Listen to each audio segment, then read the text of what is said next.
Hello and welcome back to another video on the Wrestlers Way and to another edition of NXT 2.0 out of 10. And before you know it, War Games is creeping up on you. Just in a week and a half to go now. I didn't realise it was so soon.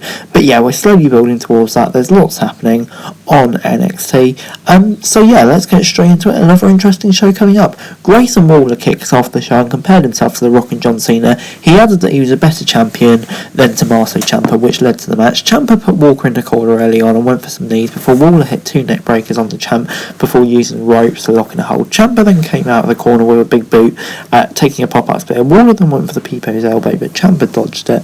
Back after break, Ciampa got a DDT, but Waller got the boot under bomb before taking the air raid crash. Waller then got near fall from the top rope before the Willow's Bell and the fairy tale ending was hit by Ciampa, allowing him to pick up the win. Yeah, I'll give it a 7 out of 10. Decent promo by Waller to start the show off, and Ciampa getting the win. In a competitive match. Yeah, pretty much everything you expected and wanted from this match. Before backstage, LA Knight said that Waller was a loser and Joe Gacy said that these kinds of thoughts were harmful. After some banter, Knight challenged Gacy to a match on NXT. Don't you just love Gacy? Dakota then Kai then joined Toxic Attraction before they passed by the wreckage of Kaylee Ray, which is interesting, intriguing to see where that goes. Cameron Grimes was then out next on NXT and said that his beard and hair were reminders of his early days and struggled making it big for years before WWE. Duke Hudson took it away from him and he was not happy about it. Hudson came out and mocked Grimes before firing a challenge at him for a heavy hair match at War Games. Hudson accepted the challenge and showed us that he sewed Grimes' hair in a plastic bag. Yeah, this is going to get feisty. I'm looking forward to seeing bald Grimes.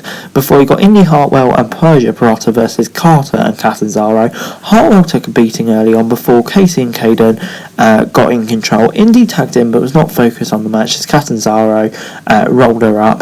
Caden and Casey then hit a big top rope finisher to pick up the quick win. Yeah, I'll give it a 6 out of 10. Nothing special, decent enough match, but yeah, nothing really to add, to be honest. Backstage, Andre Chase was using Grimes as an example to teach his students to not make decisions while angry before he headed to the next match between Escobar and Blade. Escobar had the early advantage and bounced and took Blade to the corner. Malik got a near fall before Escobar sent him flying. Santos landed the double knees and hit a phantom driver to pick up the victory. Yeah, I'll give it a 6 out of 10. Basically a straightforward victory for Escobar. Shame Blade didn't get a bit more offense because I really like him, but you know, in the end it's kind of what we expected. Before after the match, Legado del Fantasma was celebrating Escobar's return before O'Reilly and Wagner came out. The two teams argued who will get the tag team title shot before Imperium said that whoever wins the match will face them at War Games. Yeah, either one of those teams, to be honest, I think will be a great match at War Games. Let's just see where it goes. Backstage, Cora Jade reminded Raquel Gonzalez and Io Shirai that they still needed a fourth member for their War Games team, and she headed straight into a match with Mandy Rose. Jade's got some good moves in early on before Mandy took control of the match before locking in a submission. Jade broke free and went for an inside cradle, but Mandy kicked out. Rose took the knee to the corner for another near fall before Kaylee Ray came out and attacked the furniture at ringside. Cora Jade then got the pin off the distraction on NXT. Yeah, didn't see this coming. Great for Cora Jade, even if it was a screwy finish, but you know, it's WWE. But yeah, the champion losing. I'm kind of split in two minds of this, which is why I'm going to give it 6 out of 10. Before Melo and Trick were in a backstage promo, and Hayes said that Ciampa might have been on the brand for 5 years, but he's caught up in 5 months. Not strictly true, mate. You're the big card champion, he's the top champion. But you know, backstage, Shirai, Gonzalez and Jay were wondering whether to ask Katie Ray to join them, and she agreed. Yeah, looking forward to that. Kaylee Ray's a great addition. Before Joe Gacy was out for his match with LA Knight and Grayson Waller attacked him as they brawled their way out of the arena. Gacy was about to start talking, but Diamond Mine interrupted his monologue and asked Gacy to get out of their ring. Gacy took shots at Roderick Strong and before Roderick Strong accepted a title challenge. Eventually, Harlan showed up and the Diamond Mine retreated as he was about to be attacked. Yeah, Gacy, I mean, it kind of breaks the rules, but you know, it's 5 years. It's surprising that hasn't happened already. But yeah, that should be a really good match, Gacy versus Strong. And yeah, the promo train, it's promo train, it's annoying, but you know, on the whole, it's fine. MSK were travelling and were caught by the police for driving too slow, but then let them go. This was very strange, but whatever. We then went on to Ivy Nile versus UC Leon. Nile took her opponent down early on and she did a bit of showboating before she hit a huge clothesline before doing crutches while having the opponent in submission. Leon broke out of the hold and sent Nile into the corner before Nile locked in a vicious hold for a submission victory. Yeah, this was dominant by Ivy Nile. Really looking forward to seeing her more and just elevating up the card in the women's division, because yeah, she's really good. But yeah, on the whole, I'll give it 6 out of 10 because, you know, as for this match, it was basically kind of a squash match. Before we got GYV versus Briggs and Jensen. Briggs and Jensen started off strong before they got some big news in. LA Knight and Grayson Waller were still brawling backstage while the tags were made in the ring, and Briggs made it clear to the ring, but Drake dodged out of the way. Drake clutched his knees and the ref called Briggs off before Gibson attacked him from behind. Briggs caught Drake by the leg and he was still standing, proving that the injury was fake. Briggs and Jensen then hit their combined finisher to pick up the win. I'll give it a 6 out of 10. Yeah, good win for Briggs and Jensen. The match was alright. But on the whole, did I really feel anything out of this? No. But was it decent enough? Yes.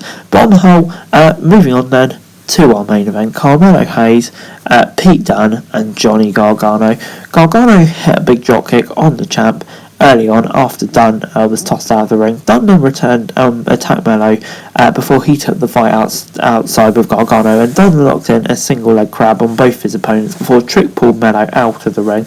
Gargano used Dunne to hit Mello with some big dives before, after a break, Mello was hit with a slingshot spear before getting a near fall off Dunne for a DDT. Hayes was able to hit the code breaker on Dunne and dropped him on top of Gargano before getting a near fall. Gargano and Mello took each other out before Gargano dumped him in the corner. He was wiped out by Williams with a kick from the apron. Dunne was about to pick up the win on Gargano, but Tony D'Angelo came in and dragged him out of the ring. Mello hit the top rope leg drop on Gargano to pick up the win. Waller and Knight brawled their way out to the ring and attacked Tony before the match ended. Ciampa then came out with some steel chairs and driving Mello tricked Tony and Waller outside. Braun Breaker then came out and joined D'Angelo, Waller and Mello in the ring as Ciampa, Gargano, Dunne and Knight are in the ring. Breaker yelled War Games. The War Games siren rang, and yeah, there was a massive brawl. And yeah, you know where this is going. But yeah, for a War Games match, I'm really looking forward to it. That should be good. So I'm going to give it a 7 out of 10, and the match was really fun as well. Overall this week, NXT gets a 7 out of 10 from me. Yeah, really enjoyed NXT. It kind of felt like this was the week where the build up to TakeOver really lifted up, and yeah, on the whole it massively benefited. Was really entertaining, and yeah, starting to get some real hype behind War Games now. But anyway guys, that's the video. Thanks very much for watching. Remember to like, share, subscribe. Remember your thoughts, comments down below. Follow me on this link in the description below for daily wrestling news, and subscribe to my channel on the screen right now. It'd be greatly appreciated. Thanks very much for watching. Peace.